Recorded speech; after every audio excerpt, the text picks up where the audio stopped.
বিসমিল্লাহির রহমানির রহিম। প্রিয় প্রবাসী ভাই ও বোনেরা, আসসালামু আলাইকুম।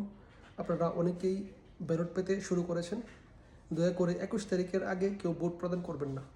আপনাদের নিজ নিজ আসনে মনোনয়ন প্রত্যাহারের শেষ দিন পর্যন্ত অপেক্ষা করুন। প্রার্থীর প্রতীক এবং কনফার্মেশন না হওয়া পর্যন্ত কেউ ভোট প্রদান করবেন না। এক্ষেত্রে আপনাদের ভোটটি বাতিল হতে পারে। কাতারে অনেক প্রবাসী ভাইয়েরা আপনারা আপনাদের পোস্ট অফিসে যাচ্ছেন, আপনাদের ব্যালট সংগ্রহ করছেন, তারপর সাথে সাথে আপনাদের ভোটটি দিয়ে চলে আসতেছেন, যাতে আবার দুবার না যাওয়া লাগে। দয়া করে এরকম করবেন না। আপনারা যারা এভাবে করেছেন আপনাদের সবার ভোট বাতিল হয়ে গেছে। যদি র্যান্ডমলি আপনাদের প্রতীক মার্কা মিলে যায় প্রার্থীর সাথে, তাহলে সেটা অ্যাকসেপ্টেড হতে পারে।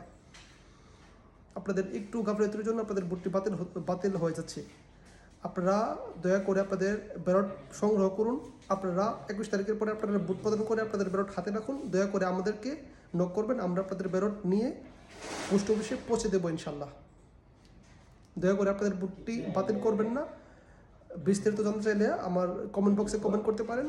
আর অনেক প্রবাসী ভাইয়েরা আপনারা আপনাদের ব্যালটের ছবি সোশ্যাল মিডিয়াতে শেয়ার করতেছেন, আপনাদের কাকে ভোট দিচ্ছেন, মার্কা কী, প্রতীক কী। দয়া করে এগুলো শেয়ার করবেন না। সেক্ষেত্রে আপনাদের ভোট তো বাতিল হবেই, সেক্ষেত্রে আপনাদের বাংলাদেশের আইডি কার্ড এনআইডি ব্লক হতে পারে। দয়া করে ভিডিওটি সবার কাছে শেয়ার করে দিবেন। সবাই ভালো থাকবেন। আল্লাহ হাফেজ।